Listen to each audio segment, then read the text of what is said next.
उस दिन क्या होता है फांसी वाले दिन पे थोड़ा, तो वो प्रोसेस जो होता है, कुछ रुमाल छोड़ते हैं लाल, ऐसा है कि फिर आखिरी ख्वाहिश?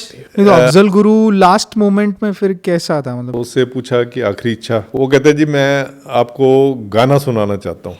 वो गाना था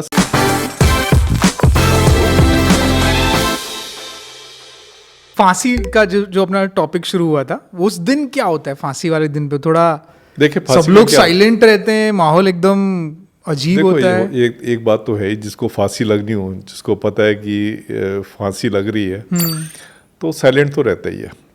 हमारा जेल रूल्स कहते हैं कि वो जो भी रिलीजियस लिटरेचर मांगे उसको दो। मुस्लिम है तो होली कुरान उसके पास होगी, क्रिश्चियन है तो बाइबल होगी, हिंदू है तो गीता होगी, जो भी धार्मिक किताब मांगेगा उसको दे दो। वेद बड़े पॉपुलर हैं। तो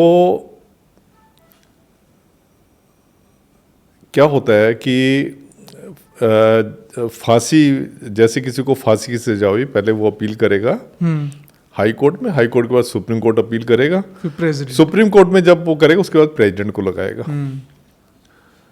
जिस दिन प्रेसिडेंट उस अपील को जो है वो कर देगा, डिक्लाइन कर देगा, मर्सी पिटीशन कहते हैं उसको डिक्लाइन कर देगा, उस दिन से बाद उसको, हाँ, फिर कोई होप नहीं होती उसको। उस दिन से उसको जो है आप फांसी वाला प्रिजनर जो है मानना शुरू कर देते हो। और मतलब उसमें टाइम रहता है उसके फांसी में? तो ये करीब उसके कानून ये कहता है कि जिस दिन उसकी मर्सी पिटीशन रिजेक्ट होगी उसके 15 दिन के अंदर अंदर उसको आप लटकाओगे। अच्छा, 15 दिन।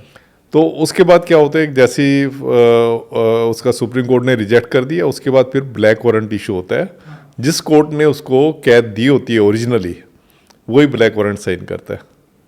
तो जैसी मर्सी पिटीशन रिजेक्ट होती है तो उसको फिर वो फांसी की कोठी में रख देते हैं, उसको फांसी कोठी कहते हैं, उसमें उसको रख देते हैं। अच्छा, अलग से कोठी होती है। हाँ, डेथ सेल बोलते हैं ना, डेथ सेल कहते हैं, या कंडेम प्रिजनर सेल भी कहते हैं उसको। उसमें रख देते हैं और वहाँ रख के सब सामान उसका जो है निकाल लेते हैं। मतलब कोई भी देखे, क्या होता है कि जिसने फांसी लगानी है ना, सबसे पहले तो ये होता है कि कहीं वो अपने आप को फांसी ना लगा ले। वो खुद ही जैसे पजामा पहना हुआ है, पजामे का एक पजामा यहाँ पे बांध लिया, दूसरा अगर आपने ग्रिल के ऊपर थोड़ा सा ऊपर कर लिया तो आप लटकना चाहो तो लटक सकते हो, तो अपनी जान ले सकते हो। तो कपड़े भी नहीं उसके रहने? तो उसमें जो पजामा होता है उसमें नाला नहीं होता, और जो उसमें जो कुर्ता होता है, कुर्ता भी बड़ा सिंपल सा होता है। उसके पास से सारे बर्तन वगैरह सब चीज़ हटा लेते हैं, खाली उसको रिलीजियस बुक्स देते हैं, जो मैनुअल कहते हैं कि वो जितना वो आत्मा परमात्मा के बारे में जान सके वो जान ले, ताकि वो शांति में रहे, दिमाग उसका पीस में रहे, दिमाग में उसके खलबली ना मचे। नहीं तो पागल भी हो सकता है। बहुत चांस होते हैं पागल होने के, आदमी सोच सोच के वो चीज़ ना हो, तो उसको किताबें वगैरह देते हैं।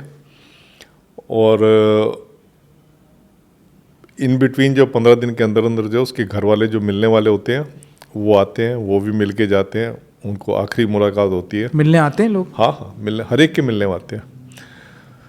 तो उसके बाद जो है जब मुलाकात वगैरह हो जाती है, डे एंड नाइट वहाँ पे एक सिपाही रहता है, सिक्योरिटी स्टाफ रहते हैं, डे एंड नाइट उसकी एक एक हरकत को वो एग्जामिन, बड़ा माइन्यूटली देखते हैं कि कुछ इसकी मेंटल कंडीशन कैसी है, इसका कहीं खुरापात करने की तो नहीं है अभी, या कुछ और, सब चीज़ें इसके ऊपर वो एक जर्नल होता है उसमें लिखा जाता है।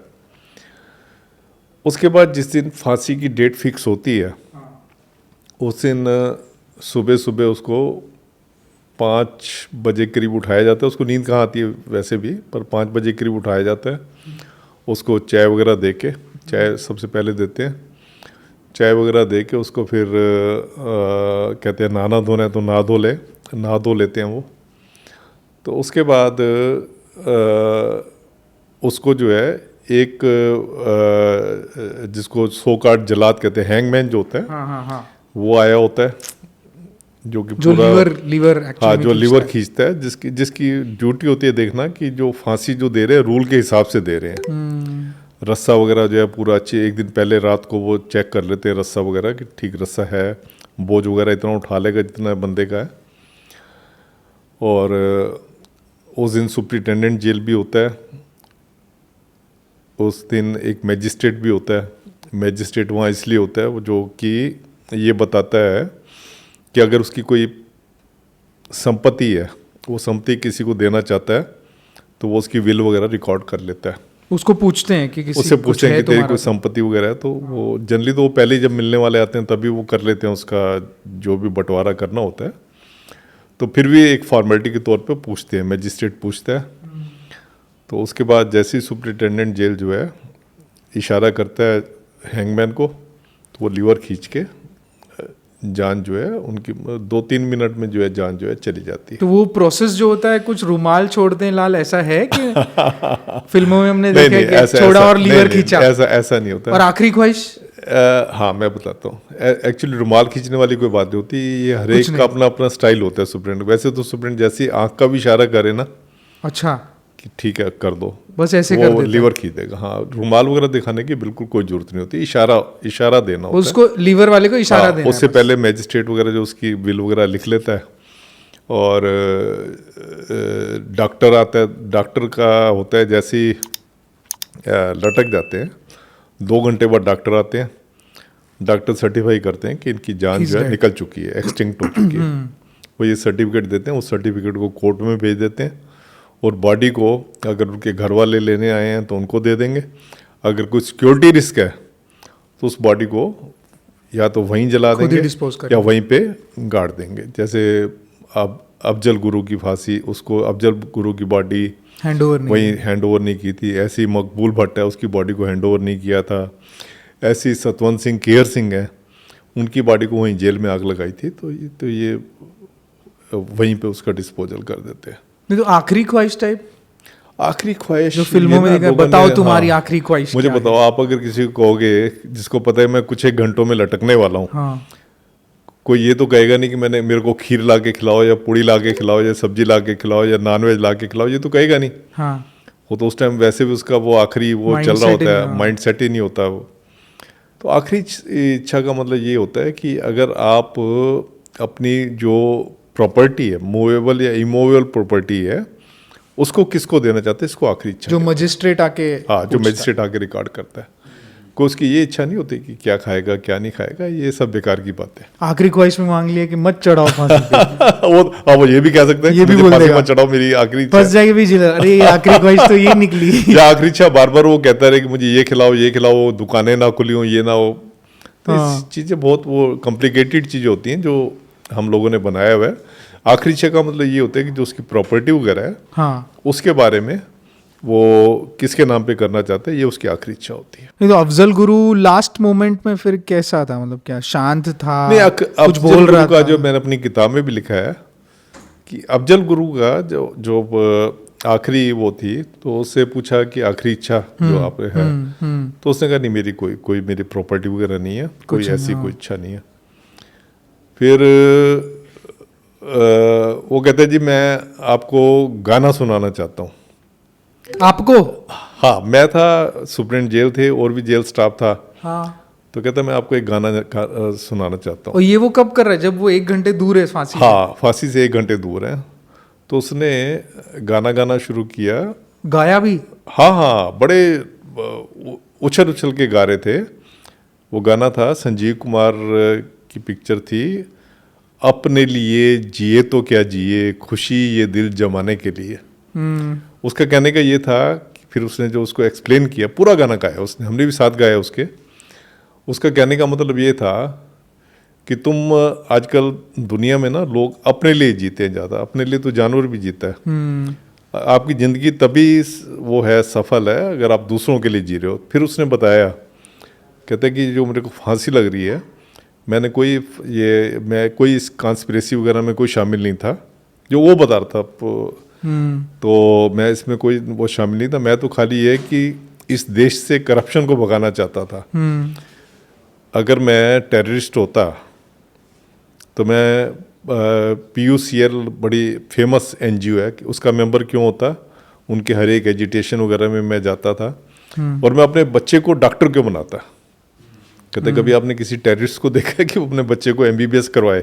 इसका बेटा गालिब वो वहाँ पे MBBS कर रहा था जम्मू कश्मीर उसमें। तो फिर खैर ये बात बताई मैंने अपनी किताब में लिखी हुई है, जो उसने बताया कि मैंने उसमें ये नहीं कहा कि वो सही कह रहा था या गलत कह रहा था, वो इसका एक पॉइंट जैसे हाँ मैंने तो जैसे उसने कहा वैसे का वैसे मैंने उसमें लिख दिया। तो उसने जो गाना गाया, मतलब मैंने कभी ऐसा नहीं देखा कि लास्ट मोमेंट पे कोई जो है गाना गा रहा है। हाँ बहुत वियर्ड है। हाँ तो गाना मतलब फिर वो जब उसने गाना गाया, हम जेल सुप्रेंट मैं हम सारे उसके साथ ही गाना गा रहे थे। उसके बाद उस गाने को फिर जब घर में आए तो साथ में उसने मेरी कोई ज़्यादा ही तारीफ कर दी थी कि आपकी आंखों में बड़ी कंपैशन नज़र आ रही है, तुम्हें इतने सारे को कम्प्लीमेंट दे दे, जैसे आपने कम्प्लीमेंट अभी आती मेरे को दिया था, तो आपको फिर एक अपनापन सा हो जाता है। तो उसने इतने वो दे दी कि मेरे को आपकी आंखों में बड़ी कंपैशन नजर आ रही है, जब मैं फांसी पे लटकने जाऊंगा तो आप मेरी तरफ देखते रहना। तो उसके बाद जो है ना मेरा मतलब दिल इतना हल्का हो गया। उसके बाद मैं जब घर आया, नहीं तो जनरली क्या होता है जब फांसी वगैरह में आप देखते हो ना कि ऐसे हुआ है, आपको कोई दिल तो खराब आपका होता है, पर इतना दिल नहीं खराब होता तो आप लंच नहीं खाओगे तो उसके बाद रात का डिनर तो कर ही लोगे। पर उसके बाद उस दिन तो जब मैं गया तो इसने मेरे को इतने कम्प्लीमेंट्स दे दिए थे जो कि मैंने कभी सोचा ही नहीं था कि मेरे को देखें। क्या मैंने आपको जैसे बताया जेलर का और जो प्रिजनर का रिश्ता गेस्ट और होस्ट वाला होता है, तो वही रिश्ता हम निभा रहे थे। तो उसकी बेचारे की एक इच्छा ये थी, वो चाय पीना चाहता था, तो उस टाइम पे चाय वाला भी चला गया था, चाय भी हम उसको नहीं पिला पाए थे। एक ही बार चाय पिलाई, दूसरी बार चाय भी नहीं पिला पाए थे। तो वो फिर मैं जब अपने घर गया तो उससे मेरा इतना दिल कच्चा हुआ, मैं मेरी फैमिली सारे हम गले लग के ना काफ़ी देर तक हम अपना मतलब अपने आप को हल्का करते रहे। और ये गाना मेरे ख्याल मैंने कई 100 बार सुना होगा अब तक, अपने लिए जिए तो क्या जिए खुशी ये दिल जमाने के लिए। ये गाना मैंने कितनी बार सुना होगा। और उसकी आवाज भी शायद आपको याद होगी आज तक जब वो गा रहा होगा। हाँ नहीं उसी की याद आती है ना जब मैं उस गाने को देखता हूँ, तो मुझे लगता है कि उस गाने को पॉपुलर करने में, उसके हैंगिंग के बाद उस गाने को पॉपुलर करने में मैंने बड़ा सहयोग किया है। क्योंकि मैंने किताब में भी अपनी ये बात लिखी है और फिर मैंने देखा है कि वो गाना काफ़ी ज़्यादा मतलब वो लोगों की फरमाइश पे रेडियो वगैरह सुनते रहते हैं, तो सुनाया जाता है उस गाने को।